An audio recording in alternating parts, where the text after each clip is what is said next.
There we go. We're gonna begin our conversation on faith organizing for LGBTQ plus rights in 2025. I think that all of us here are sort of bracing for what's to come legislatively in the next year, both at the federal level and at the state level. And something that I think is really cool, especially when it comes to doing this kind of work in the South, is that there's all of these very cool structures for organizing for progressive causes through our religious institutions. And we're thrilled to have three folks that are here doing that incredible work from three different places in the South. And I'm going to let them introduce themselves to you. So one by one, can y'all tell us who you are, where you're located, and what kind of work you do? Kyle, I'm going to start with you, if that's all right. Yeah, I'm Kyle Riley. I'm a public witness mobilizer with Texas Impact. Texas Impact is a interfaith organization. We work on a variety of policy issues for Jewish, Christian, and Muslim social action groups. And I'm super excited to be here with you all. Yeah. All right. And Jay, can you introduce yourself? Yes, my name is Jay Davis, pronouns they, them, and I'm the faith organizer for Georgia Equality here in the great state of Georgia. But just a prerequisite, I am traveling to Alabama, so I pulled over to see my mom graduate with her bachelor's. So I am in the car right now, so please forgive me for that. Thanks for joining us on your journey. And Debbie, can you introduce yourself, please? I'm Debbie Wells, and I'm the LGBTQ plus rights representative for National Council of Jewish Women, Greater New Orleans. And we have a number of organizations here that work together. So thanks so much for giving us a little intro to the work that y'all do. And Debbie, I'm gonna keep it on you if you don't mind. With our first discussion question, what, in your view, are the benefits or the powerful parts of faith organizing for LGBTQ rights, and what, if any, are the pitfalls that you often run into? Well, here in New Orleans, it's very interesting because people are part of a larger Jewish community, and we have a federation which is very active in different rights areas, particularly queer rights. But we also have a number of Havarot that have started to meet, one young families and one people in their 20s. And these groups are specifically reaching out to the community for queer members and also non-Jewish family members to include in the groups. And for me, organizing in faith communities has meant a grounding in our shared values and meaning and purpose. And also it builds the advocacy. It also builds the friendships and the community in the religious institutions. And I don't know if I said, a lot of people here, they belong to more than one congregation. You know, they might be Orthodox and Reform, or, I mean, it's an interesting phenomena. But the pitfalls are that our advocacy community here, a lot of the younger people are anti-Zionist, even the Jewish members. And so that it's hard to get the older and the younger advocacy community to work together. And the shuls are somewhat hesitant to be involved in a political point of view, you know. But I think all of our synagogues have been very welcoming to the queer community, and I think we're building real relationships. Thank you for sharing that, Debbie. That makes a lot of sense from what we see at Sojourn and what I see personally here in Houston as well. Kyle, what do you think? What are the benefits and powerful parts, and what are the pitfalls of faith organizing for LGBTQ rights? Yeah, so I left this out in my intro. It's a little new.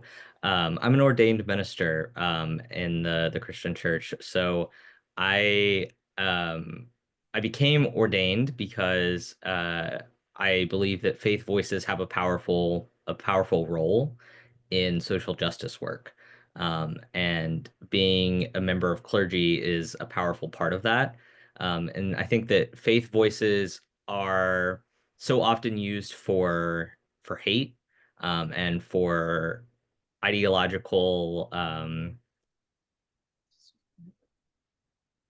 influence and rhetoric that I think there's a powerful part to that, and I think there's a similarly powerful part to offering a different point of view with those faith voices. So that is, I think, one of the most powerful things. And I will also echo what Debbie has said about the community that can surround these issues. I think it's kind of a niche in some ways to be involved in justice work like this and be part of a faith community. And I think it really builds a strong relationship with folks. Um, I think some of the pitfalls can be the dynamics for, I think, for clergy leading a congregation of any kind, and having to take a step out and to be public about something that maybe their congregation is not on board with. And I think that can be similar for a member of a congregation trying to share their beliefs and get their congregation more involved, or seeking that their clergy member be more involved in an aspect of justice that they're not comfortable with for any number of reasons. So I think that can be really difficult. But yeah, I think that the powerfulness of our voices in policy spaces is really really important. So. Jay, what are your thoughts? Well, I would say that as a faith organizer for Georgia Equality, well, first off, I am like Kyle, I was on my way to become ordained in the United Methodist Church. I was a certified candidate when I entered seminary, and I was on track. The thing that drew me back was the notion or the stance where the United Methodist Church stood on, where they would not ordain um, queer bodies, and that just put a bad taste in my mouth. But it did not put a bad faith in me, if that makes any sense. I am here because I see the connection between faith as it intersects queerness, as it intersects race, as it intersects all of these intersectionalities that we carry within our bodies. And so I think it's important to talk about faith in this political arena because it's foundational, right? It's foundational to a lot of things as we see it in the legislative office. It can be used as a weapon, or it can be used as a tool to bring us together through storytelling and through advocacy. And so that is up the uphill joy that I see in faith. The pitfall I see is that I do encounter a lot of people who are very strong in their uh, religious beliefs or ideologies, where they do not, um, they tend to, I'm trying to put the words in my mouth, it's on my tongue. They tend to not show up. And that's going to happen. Like we're gonna have people that are not going to show up. But I think at the end of the day, the biggest thing that we can do is just tell our story, right?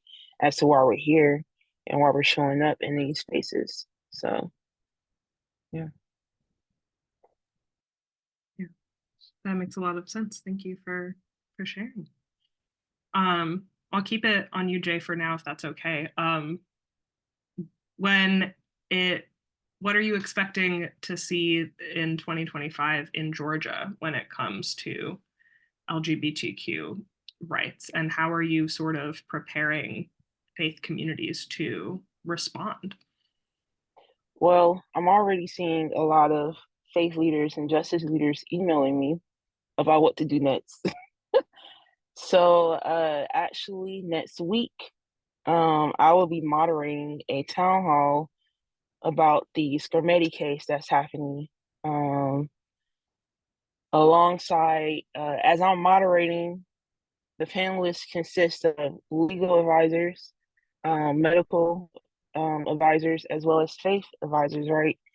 And so when we think about that space and how we are informing community in the state of Georgia, because we do see this happening, popping up regularly, and as well as tomorrow, there will be a final hearing on the trans athletes ban that's trying to happen in the state of Georgia.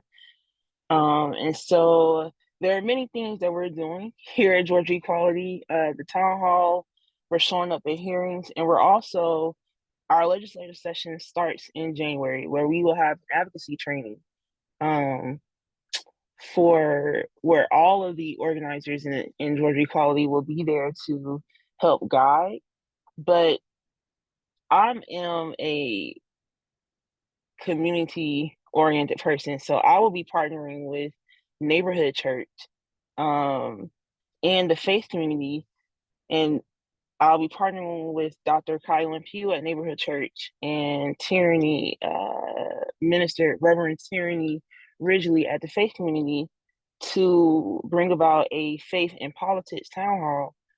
And I'm gearing this towards the Black church, particularly because within that space, there is not a lot of, within this or role that I'm seeing conversations happening amongst all of my white colleagues, which is great, but I don't see a lot of people that look like me. And so I want to bring them into the conversation because I believe we all deserve a seat at the table. And this is very important. And so that's what we're doing in Georgia. We're doing a lot of things, but what I am expecting to see in 2025 is, you know, when I go to these hearings, I hear different language, sex, gender, all these things, but I do see RFRA coming back up, right? I do see this religious freedom act coming up as a tool, a weapon to use against trans bodies. And so we will be at the Capitol fighting against that as well again. We won last year, and so my hope is that we'll show up. We will show up again this year, but my hope is that same outcome or even a greater outcome will be taking place. So Yeah, that's kind of the year after year fight in Georgia is RFRA over and over again, unfortunately. and I think that's just the battle in the South, you know. This is the Bible Belt, you know, so we're going to see this come up time and time again. But yeah. Debbie, what do you expect to see happening in 2025 in New Orleans, and what do you Well, think in are Louisiana, New Orleans is different than Louisiana, but we have a supermajority of Republican Party in the legislature, and we have a Republican governor now. We did have a Democratic governor previously that kind of sheltered us from implementing a lot of these bills, but now they've all passed. Don't Say Gay, Trans Erasure Bathroom Bill, 10 Commandments in the Classroom. And the bills have been structured so that, you know, they've been fought in court and then, you know, found unconstitutional, but then the court ruled that they can be implemented while they're being appealed. So like the chaplain bill we watched in Texas, how you guys fought it, being implemented in all but 2 school districts. That's what we're really looking at here in Louisiana, is coming down to school boards. And it's the separation of church and state issue seems to be overarching. Like we're like a testing ground for Christian nationalism. So ultimately, it's a huge waste of money because these things will be shot down, hopefully, at the Supreme Court. But meanwhile, we have to fight every step of the way.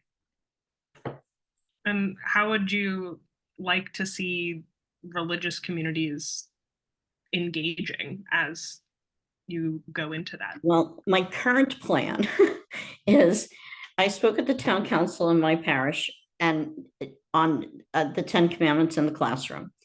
And I pointed out that they're trying to post the Protestant version of the 10 Commandments.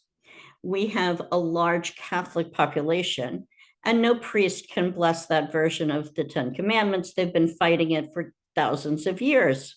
You know, the number 1 and number 2, they're different. The Jewish version I presented at the meeting, the Protestant version and the Catholic version. I think the Catholics will be a powerful ally. That's my plan. Awesome, thank you. Kyle, you want to talk about Texas? I don't know if I want to talk about it, but I will. Yeah, so we have a lot coming down. So the Texas legislature meets every 2 years. So they just started bill filing the week after the election. So the interesting thing about Texas is they can file bills all the way for the next few months up until March. And so we only know what's on their docket right now. And anything could come up in that time period. Any scary thing, any good thing, all of the above. Rose and I have worked together, so they know that this is this is the way things go. And it's quite a time down there. But you know, we're seeing a lot of bills filed already that are targeting trans people in schools, queer people in schools in general, with curriculum changes, bathrooms, sports, all those kinds of things. And all of those bills tend to really focus on this idea of vulnerable populations, and not vulnerable populations being queer folks, vulnerable populations being women that need to be protected from men in bathrooms, children who don't need to be playing against other, you know, no boys on girls sports teams, like those kinds of vulnerable populations that the Christian right is pushing. And we're also, unfortunately, you know, last session we had bills attacking healthcare, trans healthcare for minors, and this year they seem to be focusing on trans healthcare for adults. And so it's an incremental step for them, but it's really devastating aspects of care and blocking care for folks. So you know, they've got a couple interesting things in there that are focused on defining what transitioning means, which for anyone familiar with the trans community is difficult to do, but they are sure working on it, and it has some interesting implications if it were to pass for cis women's reproductive rights as well, because it defines any removal of a healthy body part as being a transition. So optional hysterectomies or other kinds of sterilizations, vasectomies, those things are all being targeted as well. There's also some targets coming up for the ability to change gender marker and sex on identification forms in the state. So we've already seen some movement on that, but it looks like they're working to make that law. And so, you know, the thing with these bills is they are, of course, concerning. They're concerning for a lot of reasons. You know, we tend to watch and kind of wait to react, because with the way the Texas legislature works, you kind of just have to hope time runs out. And there's always a chance a bill could die at any point in the process. So, no need to get yourself too worked up until it's a problem. But these bills are concerning with their language themselves, but they're also concerning about the implications that they might have more broadly. If these bills, any of them were to pass, they set a precedent for other bills to come later. And it's much, much more difficult to say that something is not something we should have in law when there's already precedents that are in law now. So it's really important that we keep these things from being passed this session, and preventing that incremental movement that the right is trying to get. Um, so I think one of the ways that faith communities can really do some focusing this session and more broadly in the next few years, I think, outside of Texas as well, is marginalized groups need to be concerned about these laws, not just for themselves, but because one law against a marginalized group can also affect the other one. And so those things are not separate from each other. Just because that's not coming for your community right now doesn't mean it won't later. Um, and I think that's true for all kinds of justice work. And so I think that movements in the justice world, the faith community, we need to realize that we're all fighting the same battle. Um, and it's really important that we take this time right now to network. Like Jay was saying, we got to know who's out there. We've got to be in community with them. And I think it's important that we know we can't fight all the battles, but we have to be aware of them, unfortunately. And we also, knowing who's out there and who's helping us will help us know that cover's cornered. They've got it. That corner's covered, and we trust them to work on that issue and call us in when they need us, and know that we can do the same. Yeah, that makes a lot of sense. Thanks for talking so eloquently about all of that. Jay, I'll take it back to you.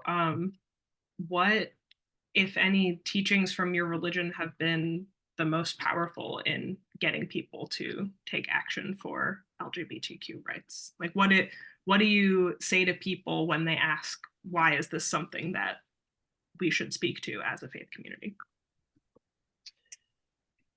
That's a very deep and rich question.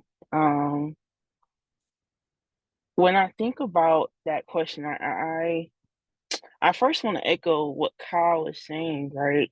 This fight that we're all in this together. I think, well, I would say that this morning I was watching the interview with Roxane Gay, and one of the things that she stated is that we don't need allyship anymore, right? What we really need is someone to recognize that we're in this fight together, and until you're free, then we'll be free, right? And this is something that I've come to realize within my own faith journey. That I'm no longer looking for allyship, because I believe that if the person's next to me and they see that I'm struggling, then they too are also struggling as well, right? Because they're in that proximity next to me, right? Um, when I think about actively advocating and fighting for trans rights, and when I think about our intersectionalities that we carry, one of the biggest things that I am a Christian, but I'm also spiritual, right? And so one of the biggest things that in Jesus' teachings teaches us is that simple as treat each other as you want to be treated. It's the golden rule, right? The greatest commandment is to love your neighbor as yourself. And I think we live in a world where we're so individualistic. It's all about me, me, me, me. And if you're doing advocacy work, actively doing it, it's no longer about just you, but it's also about your neighbor as well. And that's one of the greatest teachings that I carry with me throughout this work.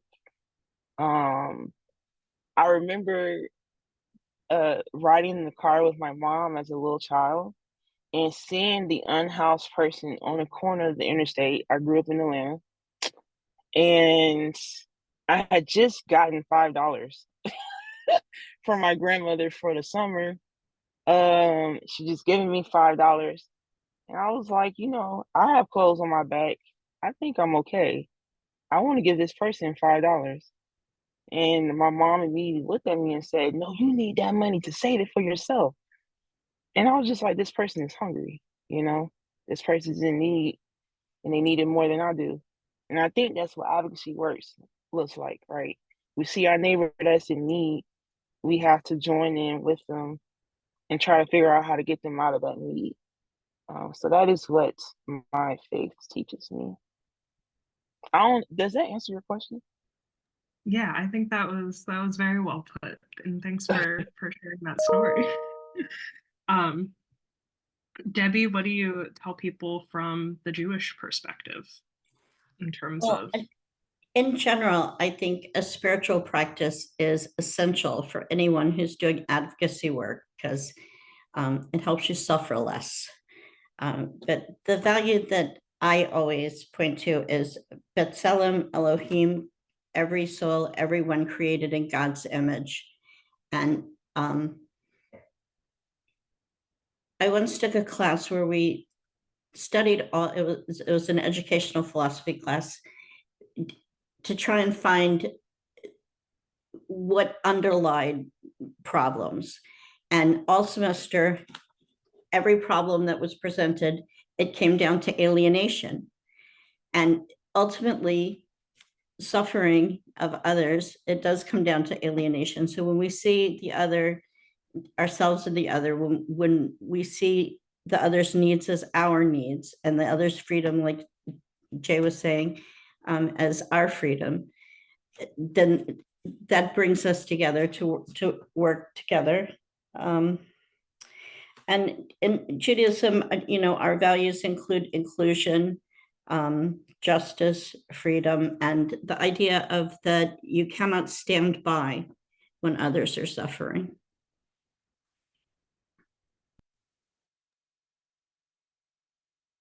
Kyle, what teachings have been most powerful in getting folks to take action from your perspective? Well, I'll first share what got me. So I took a Jewish studies class at University of Texas, and we talked about Deuteronomy 16:11, justice, justice, you shall pursue. Um, and that was really impactful for me. So I've held on to that for a lot of things, but I think some of the other ways that my community has been really drawn is through looking at a lot of the New Testament's aspects of Jesus's focus on the oppressed people.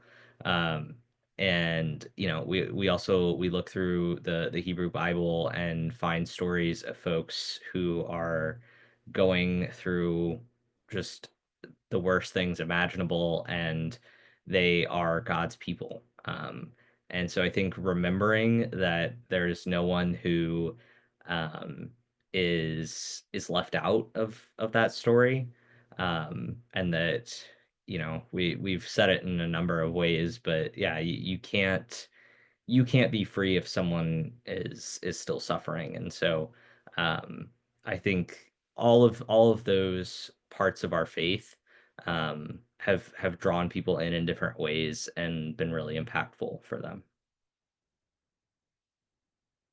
And for everybody, I'm wondering, is there a difference between what works, or if not, there's no way to say what works and what doesn't.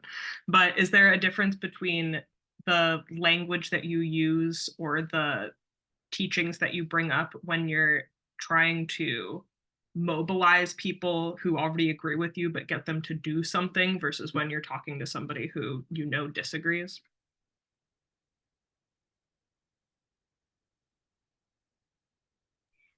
I think there are some differences in organizing like-minded people and diversely minded people, but ultimately it comes down to listening to one another, finding shared values to build on. You have to make a space together where you can work, and if there's one objective you can agree on, and then you go from there.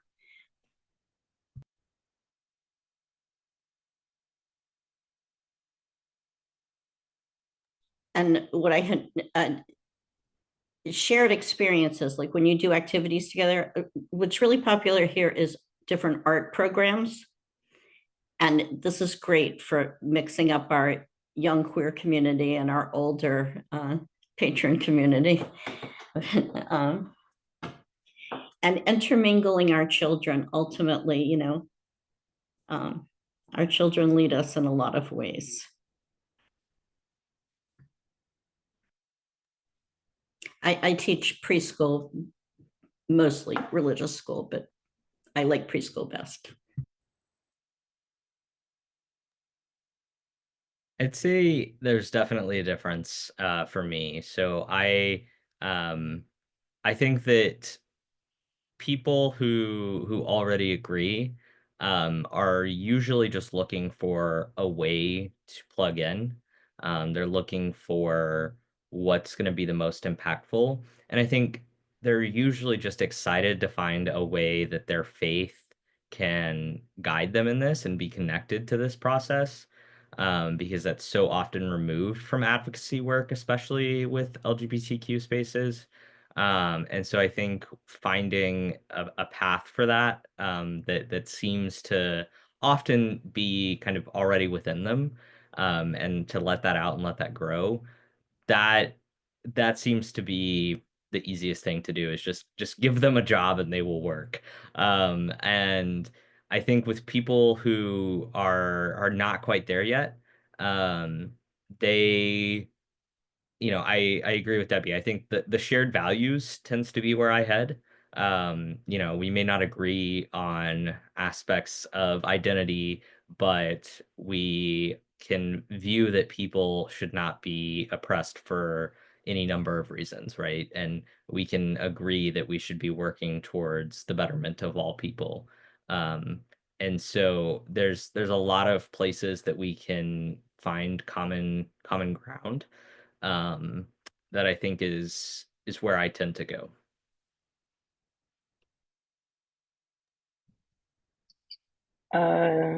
Yeah, like I will have to say I want echo everyone. Share values, but also for me, what works best is meeting people where they are. Um, I say that because the whole reason why I got into advocacy work is because, or just into the work that I'm doing now, is because when I came out, it was hard to have a conversation with my grandmother. It was hard to have the conversation with my mom and family about how could I be queer and trans and also really love God and also want to fight for human rights, right? Like, how all these align? And truth be told, is because there is a common value of love, right? Um, my grandmother tells me all the time, I love you, you know. Um, but we understand that within the human condition, love is conditional, right? There's a limit to how much love someone can give you. But when we think about our faith and how within that love is unconditional, I have to meet them where they are. And I think the way that I do that is by storytelling, right?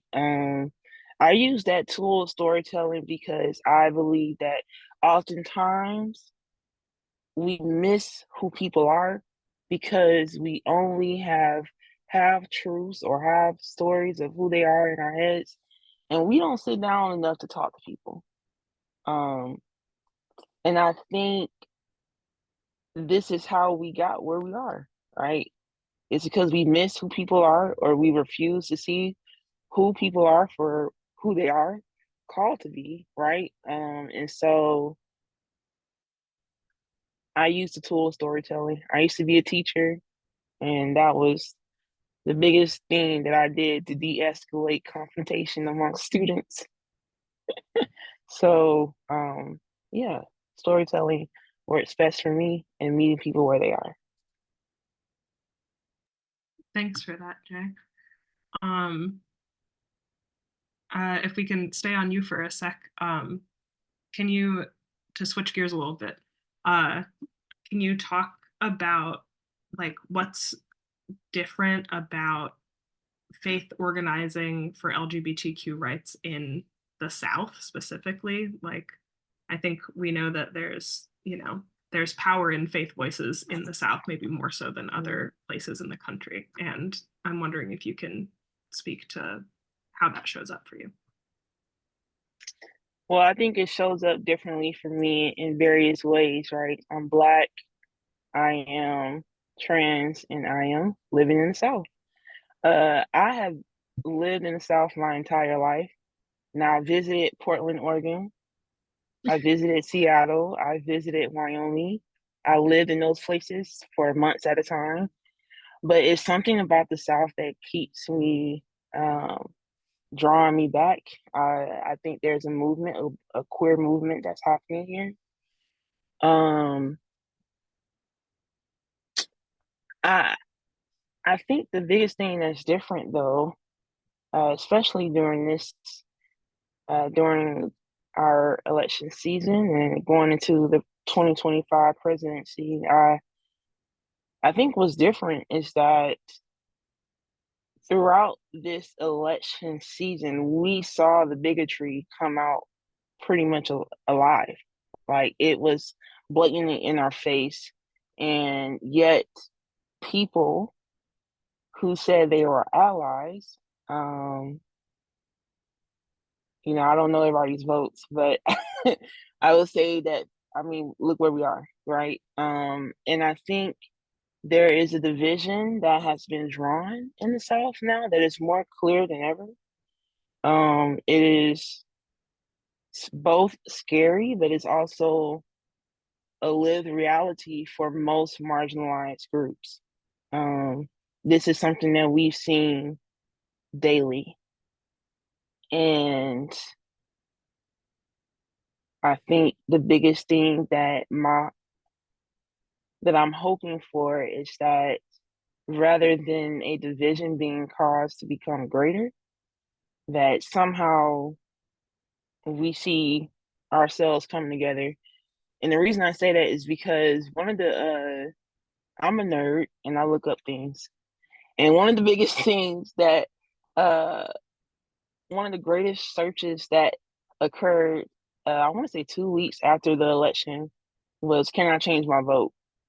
That over 700% people looked that up. This is also TikTok news as well. But also like a lot of people looked up, can I change my vote? And I just think because, and this is all occurring in the South, right? And I think it's because we weren't well informed about what was happening throughout this election process. Um, and so I think now it's time, even more so, to get our boots on the ground and try to figure out how do we inform the communities that we're in, and what does that look like. So, which is why we're putting on all these town halls. Kyle, do you have anything to add about faith organizing in the South specifically? Yeah, I think Jay, you hit the nail on the head with what you shared, but I think it's difficult in the South for a lot of reasons. I also think it's really special for a lot of reasons. I think, I've talked a lot and we've all said like shared values is something that really goes a long way. And I really believe that. And I think that that is especially true in Southern communities because I think we ultimately care about each other. When we know each other, when we talk to each other, when we're in community. Um, and I think that that is one of the biggest ways to change people's minds is always it's kind of a problematic statement in some ways, but like, changing someone's view on something um, is possible, and changing the way that they interact in the world based on new experiences is possible. And I think that the ways that we connect in the South are part of that process. And I think it's something that we can utilize. We haven't utilized it enough yet, and I think that um, it's something that's really special that we need to work on if we're gonna make this any better. Debbie, what are your thoughts? Well, when I was working for marriage equality, it was in New Jersey, and I worked with Garden State Equality. And it was way different than being down here in New Orleans. Um, I think the biggest differences are that we have fewer Jews and we have fewer social liberals. And so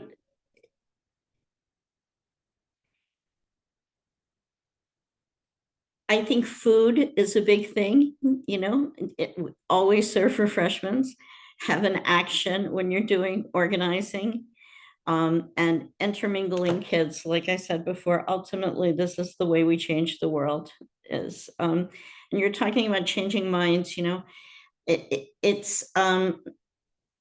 it's really hard to change anybody's mind on any issue. So I really go into the community and listen. And we had a program at the Conservative Synagogue this year where a young non-binary person and a young trans woman gave a little presentation about their gender journey to my congregation, which is largely over 80 years old, okay? And so it was this whole evening. They did all these they answered questions from the audience, and people in the congregation, one of my friends who's a trans woman, presents somewhat masculine, but often will wear a dress to shul and davens beautifully. That's when you lead the services in Judaism. So everyone loves B, but had questions. And so the person who leads a lot of the services said something and referred to B as he. And B did such a lovely job of saying, I know I present as male, I'm transitioning, and I'm not calling you out. I just want you to know that I identify as she, they. And it was such a gentle getting to know one another. And now this man who's 80 and this young person who's, 23 are like best friends in the shul. And that's what you built on. Thanks so much for sharing that story. That warms my heart. All right, we've got one last question, but we've also got a few minutes before then. If anybody in attendance has any questions for the folks here, feel free to, you could use the chat, you can raise your hand, come off mute. Yeah, if anybody has any questions for Jay and Kyle and Debbie with their infinite wisdom. Yeah, Brian, go ahead. Are there any resources that you can point out that we could do some research and have some talking points to further conversation?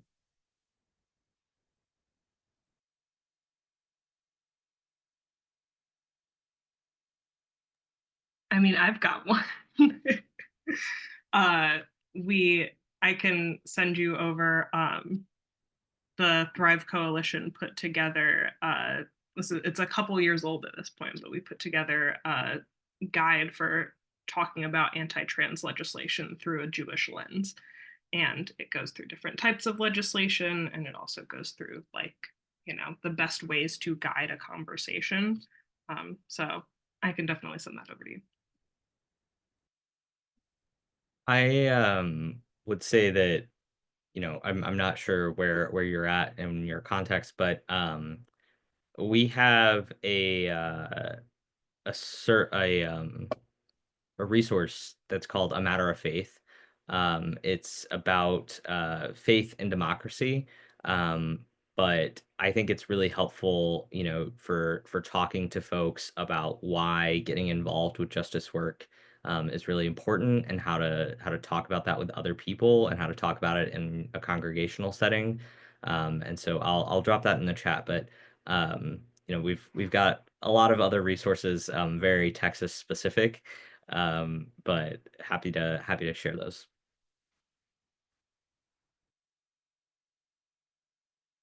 I have a quick question. Is it Jai? Is that right? Or do you pronounce your name Jai? Jay. Okay, forgive me. So you mentioned that identifying allies is not as important, and can you expound on that for me? And maybe I misunderstood what you were saying. Yeah, I think so. When I say, allyship is important, but I think what I'm getting at is usually when we think about allyship, we think about, well, at least in my brain, my very non-binary brain, when I think about allyship, I think about viewing it, helping someone from a distance. Like, I see you way over there, and I am going to help you from way over here. But when I think about what does it look like to stand next to the neighbor and say, I'm not free unless you're free.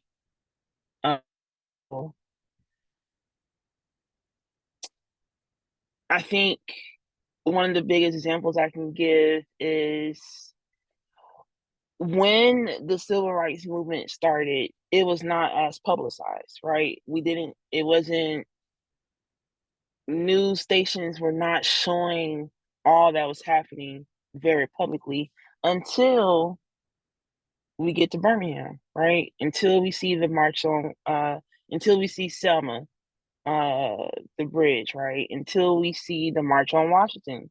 And now we have people showing up, not at a distance from their homes, but they're marching alongside of us, right? Same thing with Black Lives Matter. Same thing with Black Trans Lives Matter. Allyship, to me, it's a little different than showing up. To me, allyship is, once again, it's a beautiful thing. But I think for me, I'd rather have you standing close to me in this fight, in this journey. I don't know if that answers your question. Years ago, Georgia Equality had a philosophy: get to know your neighbor, right? Do you remember? You may not remember that, but to me, that impacted me so much, because once you get to know your neighbor, once my neighbors got to know me, hypothetically my straight neighbors, right? Then they realize we're very much the same. We have the same challenges in life, and Exactly. yeah, and so that approach to me suggests, there are avenues to finding allies. Right. Once you connect with them, you're able to, perhaps influence them, share with them, have them identify with you in a better way. Yeah, when I think about allyship, so I am very new to Georgia Equality. I'm only a year in, and so I am still learning a lot of the history about Georgia Equality. So I appreciate you sharing it with me.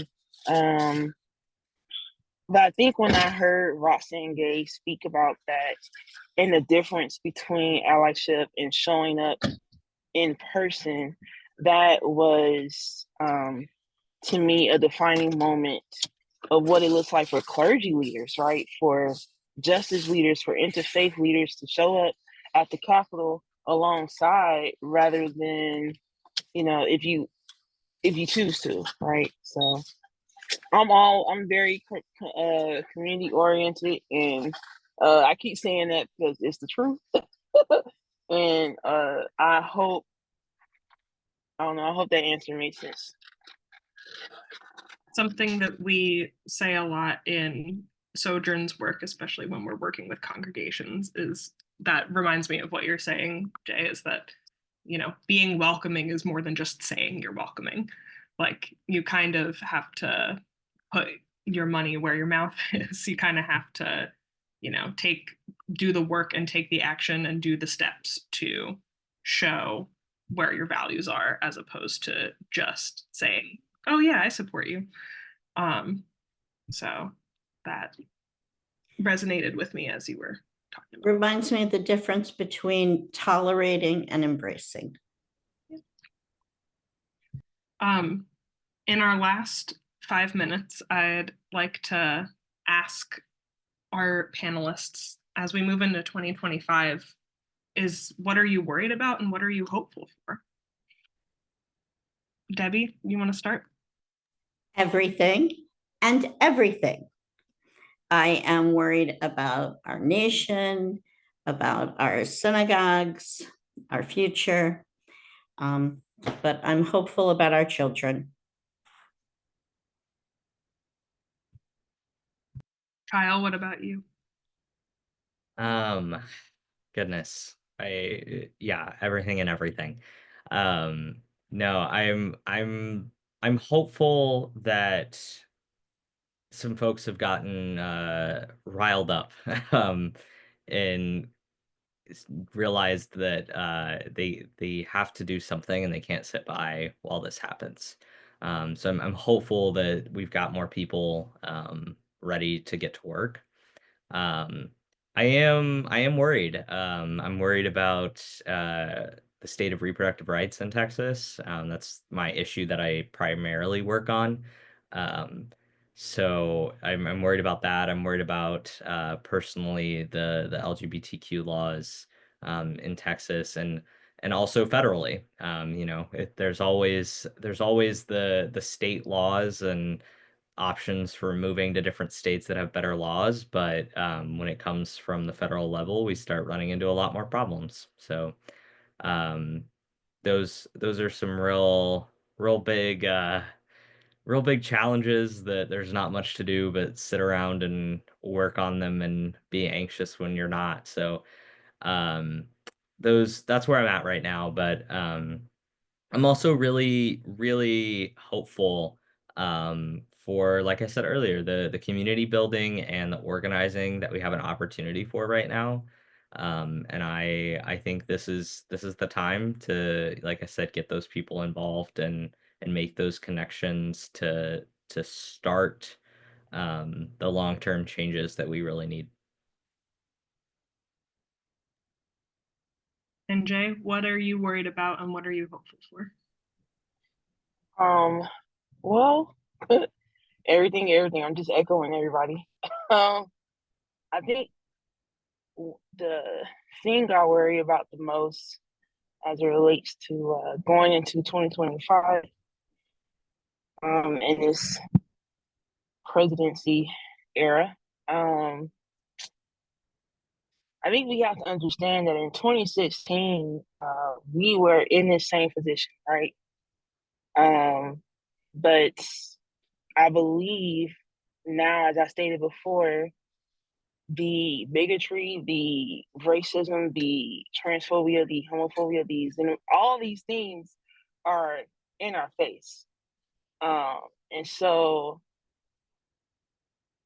I think I am just the one thing I'm worried about is division. I don't want to continue to see our communities become a divided community, right? Like that's the double conundrum because community means coming together, divided apart, right? But I I think that's my biggest fear is that we enter this era with divisions like we already the divisions happening, right? But in the same breath, I think there's hope in the midst of all of this. I was sitting in my Old Testament class while in seminary, and one of the biggest things that I gathered was my professor said, you know that God is taking a particular interest in you when you enter your own exile. And I think America is in exile, right? About to is is a so that that's going to bring our nation together. Even though I just said I was afraid and worried about division, I also in the same breath see that groups of people are coming together despite all the hate that's going around. So Thanks so much for that. And thank you to everybody for sharing your perspectives and your experience and your wisdom from the communities you come from and the locations where you are. And thank you everybody for being here and being a part of our conversation tonight. We're gonna go ahead and stop the recording and end the call. And I hope everybody has a wonderful night. Thank you Thank so you. much. Take Thank care. you so much. thank you. Have a nice night. Bye. Thanks, Rose. It was wonderful.